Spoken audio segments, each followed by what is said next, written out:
they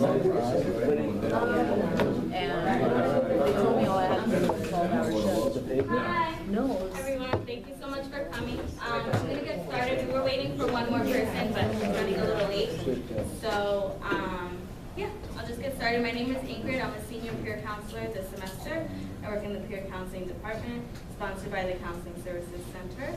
I usually stay a lot in the office. Last semester, I did a lot of outreach. I was always in the atrium, but this semester I do more counseling related, or other rather counseling related work.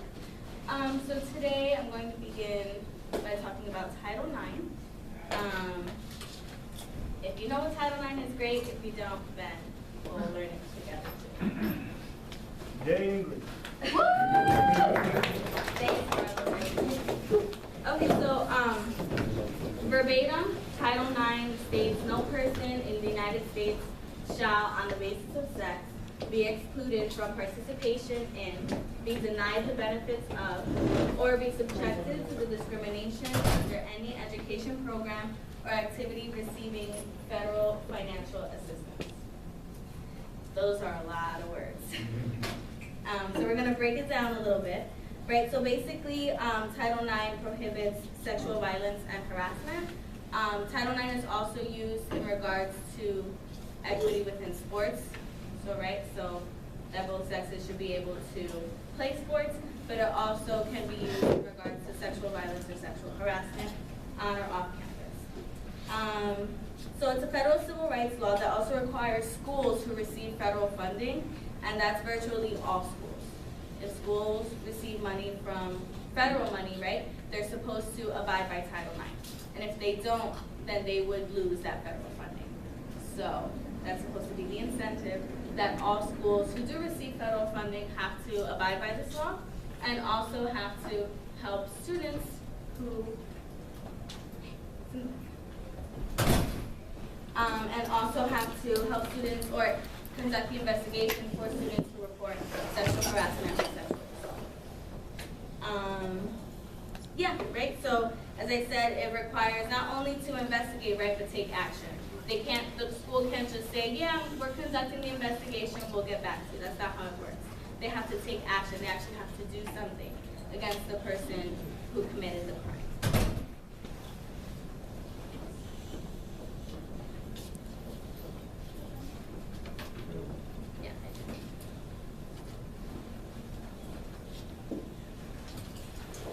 So who does Title IX protect?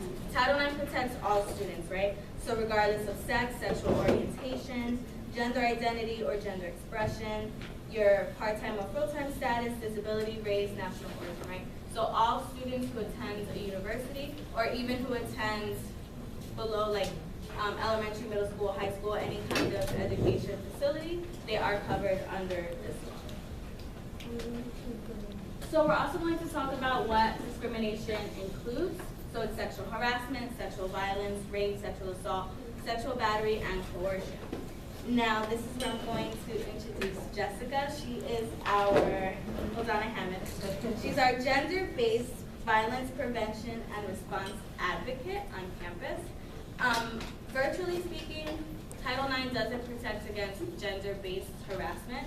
However, CUNY policy does. It depends on the way that Title IX is interpreted.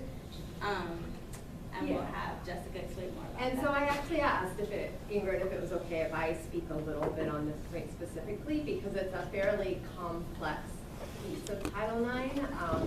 But again, my name is Jessica Greenfield, and I work in the Women's Center for Gender Justice here, and I do a lot of presentations with students and faculty and staff on Title IX and our CUNY policy on sexual misconduct. And as Ingrid said, and she showed you Title IX, it's like, I think it's something like 37 words. It's just one sentence long. And if you look at the definition, you'll see that it says that schools that receive federal funding can't discriminate based on sex. But that's as far as it goes. So even, we are saying, okay, it covers something like sexual harassment because the argument is that is a form of discrimination based on sex. But if you look at Title IX specifically, it doesn't have those words sexual harassment in the statute, right? It just says discrimination based on sex. And so one point that I wanted to clarify was about gender-based harassment, because some of you may have seen, it's been in the news quite frequently recently about all gender restrooms and whether schools have to have all gender restrooms, and if you can prevent people with who are transgender from using certain designated restrooms. And people are linking it back to Title IX, right? And so that example is a really good one to point out that Title IX under the Office of Civil Rights and the Department of Education is just this little kind of one sentence thing. The way that we connect it to sexual harassment and gender-based harassment has to do with the political kind of climate and the government issuing further guidance on Title IX. So what happened in the past government is that President Obama issued a number of what are called Dear Colleague letters to schools. There was a very important one in 2011 that talked specifically about how sexual harassment and sexual violence are forms of sex discrimination. And then there was another one in 2016 which talked about how gender-based discrimination and things like prohibiting someone who's transgender from using the bathroom that corresponds with the gender that they identify with, that's a form of gender-based discrimination, which is a violation of Title IX. So because the past administration really specified that those areas were included under that category of sex discrimination, there could be regulations and laws passed that require that schools enforce whatever the government is saying. Now, the reason it's kind of coming up in the news recently is because with the new administration, some of those guidance documents have been rescinded. So the Dear Colleague letter that was issued in 2016, which specifically spoke to gender-based discrimination, has been rescinded. So that means that under the federal statute, the current administration is not making that link to gender-based harassment that the past administration did. Now, the point I want to clarify also, and then I'll turn it back to Ingrid since this isn't my presentation, is that even though the federal government has kind of rolled back those protections, we have state laws in place and we have the community policy in place which specifically protects students from discrimination based on gender identity. So there are still protections for folks. I don't want you to think that, just because the new administration has kind of rolled back some of the guidance that was issued, it doesn't mean that there are no rights and resources for gender identity discrimination. Thanks, because I couldn't have said it better. And we're definitely going to talk about gender-based harassment and what community policy does say about that a little later on in the presentation. Also, before I continue, I apologize I didn't mention it earlier. I want to point out that this presentation will touch base on sexual harassment and sexual assault and rape. So if anyone feels triggered about any of those things, about those topics, feel free to step out, take a breath, go to the bathroom, anything like that, and then you can come back in, right, and kind of take care of yourself first. So if you are feeling triggered, if anything makes you feel extremely uncomfortable, feel free to step out, take a breath, and then come back in. There is a particular video at the end that I will give a trigger warning for, because it will be talking about an experience with sexual assault on a university campus. So I want to continue, and I would like to define affirmative consent, which is found in our community policy. Before I continue though, does anyone want to volunteer and tell me what they believe consent means? Permission to? Permission? Permission. Yeah. Or like to give consent or sex. So permission. Anything else anyone wants to mention? Which is definitely involves absolutely permission. Yeah. Did you read something? I think there's like three parts to it. It's like whether the person is mentally capable, I believe. The person is incapacitated and can't get consent. Right. And silence doesn't mean consent as well. Am I right with that? Yeah, yeah. Those are definitely components of it, right? So in order to give consent, you must be 17 years or older, right? That number would vary from state to state. Yeah. Did you? So there's a law, but it's not here, it's in one of the other states. If you're drunk and if you get rape, oral rape, it's not really rape because the person was unconscious and it was apparently the person's fault. So they don't charge for that. I forgot which state that is though. I remember hearing that. I don't want to say which state because I might be wrong, Is it Alabama? but I want to say it might be one of those southern. Yeah. Yeah. That's all But right. I'm not entirely sure, but I heard about that in the news. Yeah. And I've heard about that being talked about now. That's actually not the case in New York State. We're actually going to talk about the specific law that is in New York State. It's called Enough is Enough. And Cuomo signed it in summer of 2015. Okay. So we're actually going to talk about that law as well. So New York State, that doesn't happen, right? It is considered sexual assault. Right, so you have to be at least 17, at least in the state of New York, to give consent. Knowing, voluntary, and mutual among all participants. So if one person agrees to have sex and the other person is saying, no, I don't want to, then that's not consent, right? It has to be all parties, right? Whether it's just 2 people, whether it's more than 2 people, it doesn't matter. Everyone has to, it has to be knowing, voluntary, and mutual, right? So it can't be forced. Consent can be given by words or actions as long as those words or actions create clear permission and willingness to engage in sexual activity. Consent also can be withdrawn at any time. So just because a person begins something and doesn't want to finish, retracts their consent, consent is no longer there, it's no longer mutual, the sexual act must stop, right? Also, it doesn't mean that if they consent to one sexual act, they're going to consent to them all, right? So we have to continue to look for consent. Yeah. I'm sorry for like keeping. No, go ahead. But what happens if you're not 17 and you don't give consent? Like you're still saying no. Then it's not consensual. No, because I'm just not like understanding. In order to give consent, you must be 17 years or older. Right. So if the person is 17 and says yes, I want to have sex, that counts. If the person is 15 and says to someone older than them, like 5 years their senior or 17 or older, yes, I want to have sex, that's not consent. Oh, okay. Because they're underage, right? So that would be considered like a minor or a juvenile, they'll be underage. Yeah. I thought like you were saying like what if you're 17 or younger, your yes or no doesn't matter. I was like that's. Oh no, like, the no still matters, right? But the yes okay, wouldn't mean yes. okay. It would still mean no. All right, thank you. Sorry, yeah, no. Feel free, and I'll clarify anything. Sorry if that wasn't specifically clear. So consent is required no matter if the person is initiating the act, if the person that is initiating the act is under the influence of drugs or alcohol.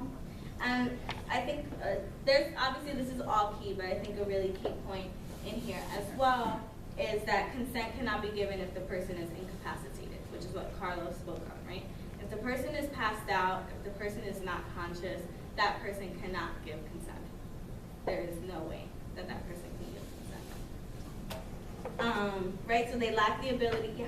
So if there's 2 people that are drunk and they both want to have sex, is that considered consent? If they're not incapacitated. And if they're of age, I would say that it's. I think that's a question that comes up every single time, and it's a great question. And it's, I think we all kind of want there to be a very clear, across the board answer to that question, like in every set of circumstances. But the reality is that, there can be a situation where 2 people have been drinking. In those situations, communication is so important.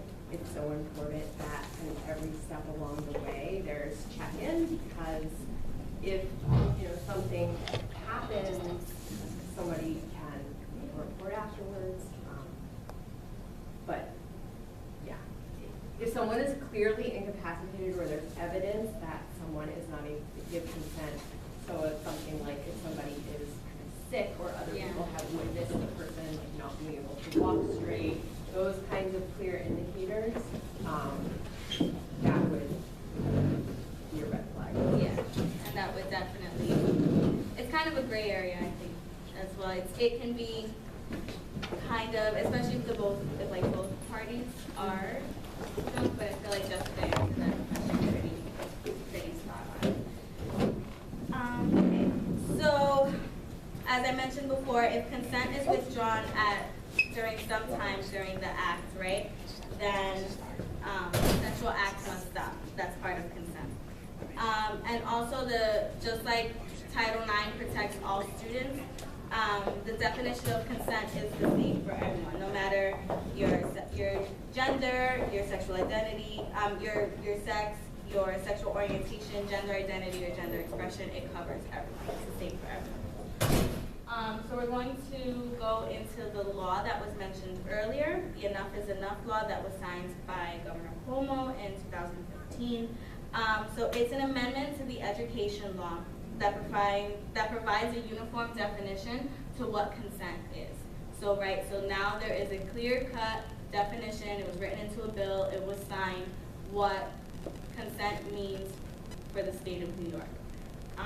Would anyone like to read it out loud? I don't know if that's hard to see or not. The bold part or the whole paragraph? Everything. Affirmative consent is a knowing, voluntary, and neutral decision among all participants to engage in sexual activity. Consent can be given by words or action, as long as those words or actions create clear permission regarding willingness to engage in sexual activity. Silence or lack of resistance in and of itself does not demonstrate consent. The definition of consent does not vary based on a participant's sex, sexual orientation, gender identity, or gender expression.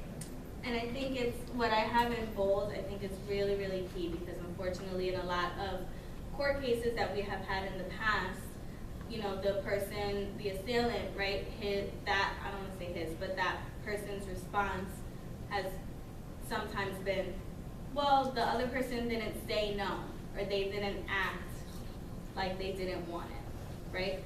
So now, according to our law, to New York State law, that is no longer valid. Silence in and of itself, right, or lack of resistance, right, does not mean that the person is consenting. So I think that's something really key, really important, something that was never, or that has never been written into an actual law. So it actually makes a clear-cut definition. So also, there is an amnesty clause that was written into this law. So that means that any person who reports a sexual crime committed against them cannot be held accountable or cannot be charged with, if they're underage and they were drinking, like if they were 19 and they were drunk, they won't get in trouble for that. If they were under the influence of illegal drugs, they won't get in trouble for that. So some students were afraid of reporting because they were 19 and they were at a bar, right? So those students can no longer get into trouble for underage drinking or for using illegal drugs when they report, right? So what only is going to matter at that point is the report that they're making that they were sexually assaulted. And if I could just, Yes. this also applies if you witness something that is a violation of the policy, the amnesty clause. Did you have a? No. Oh. So we're gonna watch a video now about consent. I thought it was a really simple way about what consent can be. It was floating around on Facebook for a while, so I don't know if you all saw it or not, but if you did, here it is. If you're still struggling with consent, just imagine instead of initiating sex, you're making them a cup of tea. You say, hey, would you like a cup of tea? And they go, oh my God, I would love a cup of tea, thank you. Then you know they want a cup of tea. If you say, hey, would you like a cup of tea? And they're like, I'm not really sure. Then you can make them a cup of tea, or not, but be aware that they might not drink it. And if they don't drink it, then, and this is the important bit, don't make them drink it. Just because you made it doesn't mean you're entitled to watch them drink it. And if they say,